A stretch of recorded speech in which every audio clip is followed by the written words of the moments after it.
Other people are looking for solutions to these devastating tornadoes. The White House, of course, pointing their bony little fingers. President Biden on Saturday had this to say. Watch. All that I know is that the intensity of the weather across the board has some impact as a consequence of the warming of the planet and the climate change. The specific impact on these specific storms, I can't say at this point. Obviously, it has some impact here, but I can't give you a quantitative read on that. Obviously, it's not entirely obvious. Some scientists have been studying tornadoes for decades, and they still don't know what the exact link is between the climate and these events. So, Mr. President, instead of blaming the weather, why don't you just focus on helping these poor states rebuild? And let's get into it with tonight's party panel. We have Fox Nation host Abby Hornacek. Hi, Abby. Go Bruins. And from the Richard Fowler Show, where he serves as host, he's also a Fox News contributor, Richard Fowler, yes, and 2020 Libertarian vice presidential candidate. There he is in front of the NORAD map to the stars. It is Spike Cohen. Welcome, one and all. This isn't actually happening behind me. This is a green screen, believe it or not. Oh, Spike, I thought that you were hovering above us in space in your Libertarian super capsule. All right. Well, no, it's all a trick. Very good. Tricks indeed. That's what the White House is trying to employ right now, Abby. But isn't it a little soon to be blaming things on other things when there are people hurting and suffering losses they may never recover from? Yeah, it's definitely too early. Look, I think a lot of people are focusing on President Biden's response to that.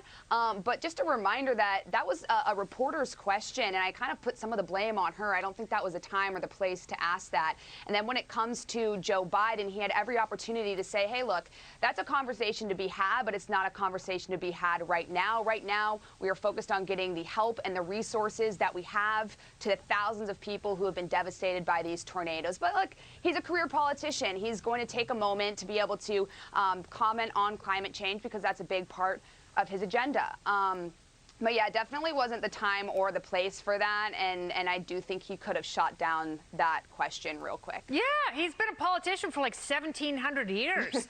He knows how to sidestep those things. That's a great point, and this is no time to service progressives. I'm sorry. And Richard, it's also very lazy, because if all you're doing is going, yep, climate change, that's it, nothing else to see here, we don't have to do any further investigation, you know, maybe it's something else, and maybe that something else could lead to tools that would help save people's lives in the future, instead of just blaming it on climate change, which is dumb.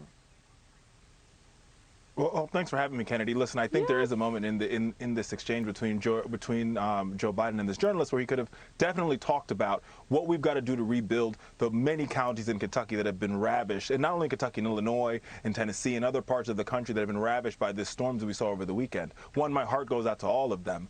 And I think what you're seeing from this White House is an administration that's prepared to help. There's already FEMA teams on the ground in many of these locations. The president will be going to visit in a number of days. But I do think, because the question was asked to him by a journalist, I think his answer was fair. He said very clearly, it could be linked to climate change, but right now we don't know that. My number one priority is making sure that we get as many government resources on the ground to get as many lives saved and make sure people have water to drink, places to lay their heads, and food to eat during this natural disaster.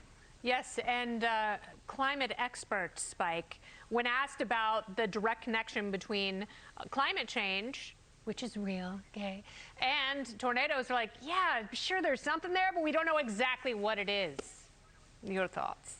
Yeah, and that's the thing is, so I will say, I think his response was a somewhat measured but pandery response to an aggressive reporter, is what it seemed like from that clip. Now, with that said, I think anyone who is trying to blame the fact that a tornado is happening, when tornadoes have been happening since, before recorded history, but that suddenly now it's because we aren't being quite regulated or taxed just enough. But we've been seeing that with COVID. We've been seeing that, the pandemic would have never happened, or it would already be over if we had just been taxed this much more or had this many more orders. I think it's disgusting. I've been talking with libertarians on the ground in Kentucky, in Illinois, in Arkansas, who are working to rebuild, and none of them want to hear about policy. And frankly, if someone wants to talk climate change in in general. And the very next thing out of their mouth isn't talking about deregulating nuclear so that we can greatly reduce our climate footprint while also increasing the amount of energy and the cost of energy, then they're not really seriously discussing climate change to begin with. They're just pandering for votes, and they're trying to push for more regulations and money.